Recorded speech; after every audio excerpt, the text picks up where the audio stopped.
Bismillahirrahmanirrahim. Dans cette formation, on va parler du droit du travail au Maroc. Donc, on va voir le sommaire de cette formation.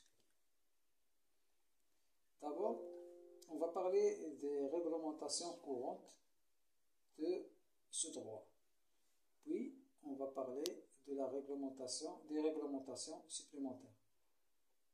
Pour les réglementations courantes, on va faire une petite introduction dans le premier chapitre au droit du travail marocain. Dans le deuxième chapitre, on va parler des contrats de travail au Maroc, les types et les obligations. Dans le troisième chapitre, on va parler des droits et des devoirs des employés et des employeurs. Le quatrième chapitre sera consacré de la rémunération et les conditions de travail. Le cinquième chapitre va être consacré sur les heures de travail et les congés. Pour les réglementations supplémentaires, on va parler dans le chapitre 6 à la santé et la sécurité du travail. L'autre chapitre sera consacré des syndicats et des négociations collectives. Le huitième chapitre sera consacré des modes de résolution des conflits de travail.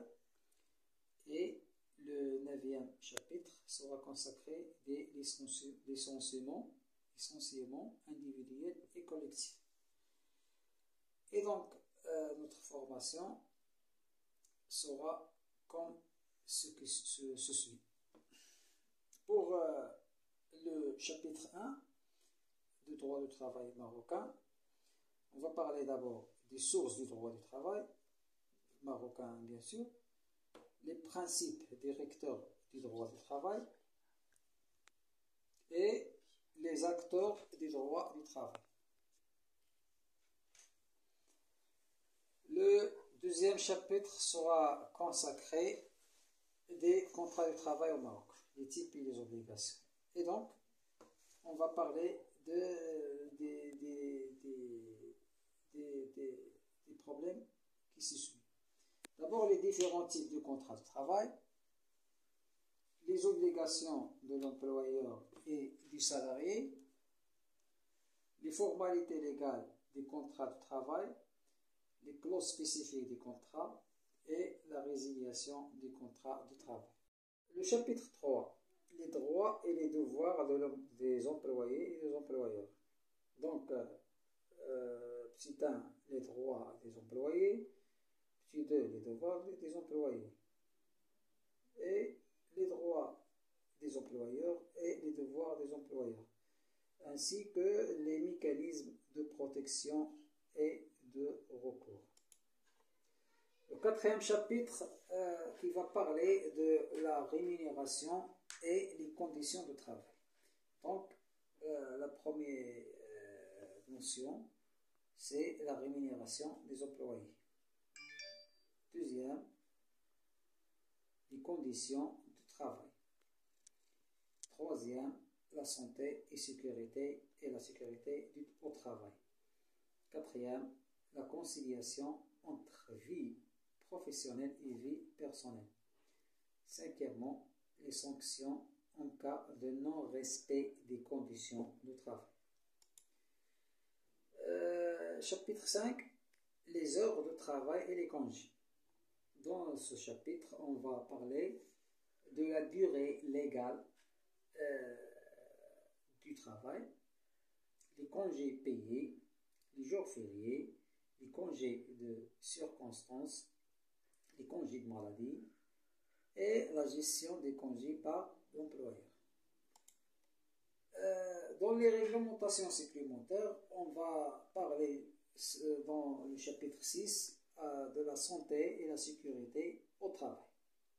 Et donc, on va parler des obligations des employeurs en matière de santé et de sécurité, les droits des salariés en matière de santé et de sécurité, la prévention des risques professionnels, du travail et des maladies professionnelles, les sanctions en cas de non-respect des normes de sécurité, le bien-être au travail et la prévention de stress.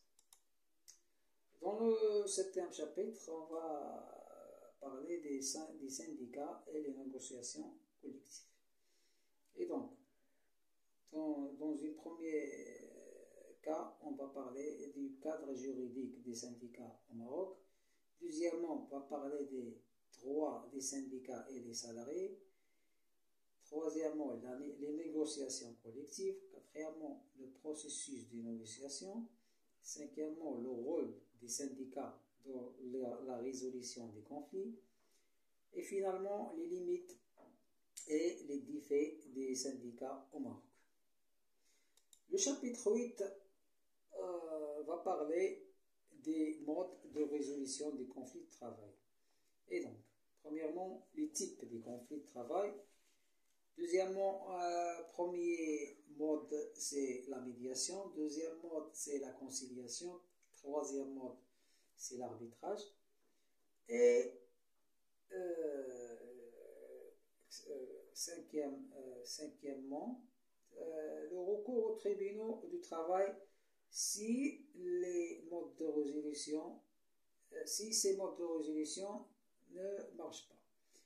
Donc, le recours aux tribunaux du travail. Une autre information, on va parler du grève, la grève, ultime recours dans les conflits collectifs. Les limites de mode de résolution des conflits. Et finalement, le chapitre 9 qui va parler des licenciements individuels et collectifs. Donc, premièrement, les motifs légitimes de licenciement, la procédure de licenciement individuel, la procédure de licenciement collectif, le licenciement abusif, les droits des salariés licenciés et finalement les recours en cas de licenciement contesté. Merci à vous et à bientôt.